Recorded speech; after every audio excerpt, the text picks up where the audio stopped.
Hey, my name's Tommy, and I've helped build a number of straw bale projects. And let me tell you one thing that is very similar between all of them. They are very labor intensive. Typically, most straw bale houses are constructed with the owner's own effort because it's just out of reach, really, to pay someone to labor through all those hours for typical stud frame plus straw bale wall installation with plastering over it. The plastering takes forever and to do on a vertical surface. It's just so laborsome and cumbersome. It's very doable, very possible, and really the materials are pretty affordable. Straw bales, mud or clay from the excavation site, and sand, all very ubiquitous materials everywhere. But straw bale buildings are freaking awesome, and let me tell you why. It's a pretty big environmental and local materials kind of drive for me to use such building materials. Also, they're non-toxic. I mean, I hate this terrible smell of some of these building materials, but I do want to address a couple things real quick. Is it gonna mold? Is it gonna catch on fire? What about rats? Well, most building materials, aside from foam and concrete, will rot if they're exposed to water. And similar to straw bales, if you keep a straw bale wet, it's probably going to mold. But I think there's been some straw bales or straw that's lasted over 9,000 years in Egypt. So similar to a wooden wall with wood studs and drywall. If you keep it dry with having a roof and everything waterproof, no risk of mold. Fire rating, very similar to drywall. Straw bale walls with plaster on them have a 2-hour fire rating, or a little bit more sometimes. There's really no risk for fire if it's all plastered and covered up.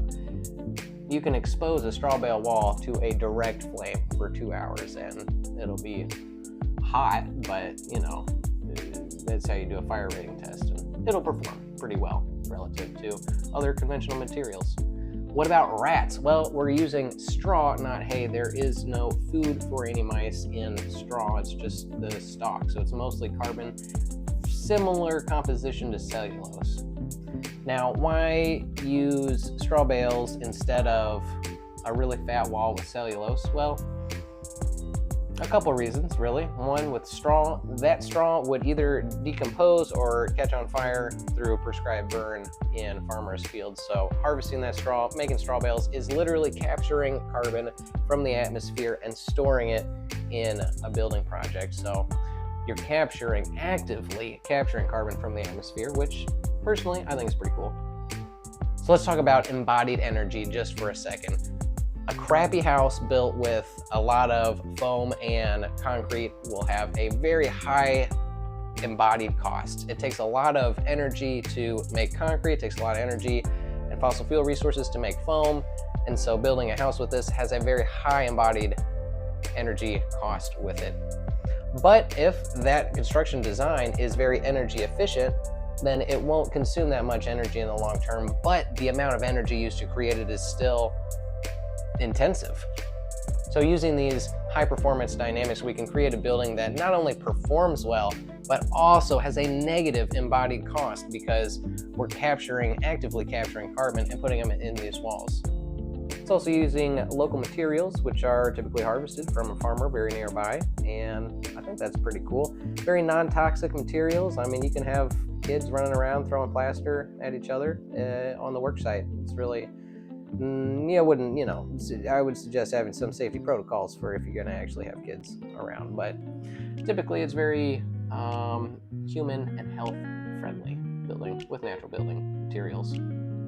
But I want to get back to the point at hand. It is so laborsome to build with straw bales. I helped on this ADU right here, and we basically built a stick frame, infilled it with cellulose, built a toe up, and then put straw bales on that and then plastered them. And it took so many weekends of work with volunteer parties, and that's totally doable for a very affordable build using natural materials. But the goal of my life is I want to streamline this process of using local materials in a non-toxic, healthy way and building beautiful, smooth, plaster-walled houses that are healthy and happy to live in.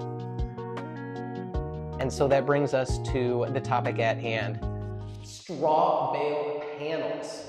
Building with straw bale panels basically takes a lot of the inefficiencies of building with straw bales and creates a product that is streamlined to make, streamlined to plaster, streamlined to install.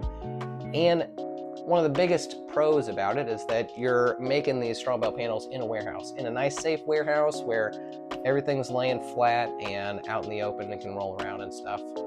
So straw bale panels is basically taking 6 or so straw bales and stuffing them in a wooden box to make this 18-inch by 39-inch by 8 or 10 feet tall panels that you would use very similar to structurally insulated panels. These are basically straw structurally insulated panels, straw sips.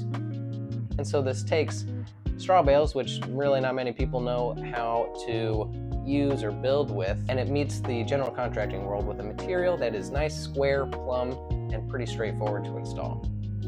So we've got a couple projects coming up, my house and another client's house, that we're about to start working on. So I'm very excited to get some hands-on experience with building a full house wall system using these panels, implementing them for our client, and showing you how it's done.